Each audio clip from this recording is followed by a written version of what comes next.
एक छोटे से गांव में चिंटू नाम का एक लड़का रहता था। चिंटू को खेलना कूदना बहुत पसंद था, लेकिन उसमें एक बुरी आदत थी। वह अपने जूतों का बिल्कुल ध्यान नहीं रखता था। रोज कहीं छोड़ आता, कभी एक जूता मिलता तो दूसरा गायब। एक दिन चिंटू जंगल के पास खेल रहा था जब उसे एक पुरानी चमकदार चप्पल दिखी। उसने सोचा, वाह, नई चप्पल मिल गई, और बिना कुछ सोचे समझे उसे पहन लिया। जैसे ही उसने चप्पल पहनी, एकदम से उसके सामने एक छोटी सी परी आ गई। परी बोली, यह एक जादुई चप्पल है।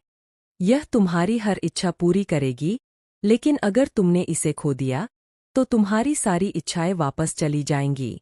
चिंटू बहुत खुश हुआ। उसने सबसे पहले चॉकलेट का पहाड़ मांगा, तुरंत सामने आ गया।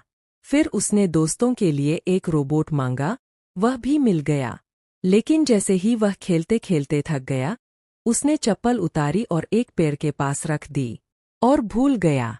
जब वह घर पहुंचा, तब उसे याद आया कि चप्पल तो जंगल में छूट गई। वह दौड़ता हुआ जंगल पहुंचा, लेकिन वहां चप्पल नहीं थी। तभी परियों की रानी आई और बोली, चिंटू, हमने तुमसे कहा था, अपनी चप्पल का ध्यान रखना।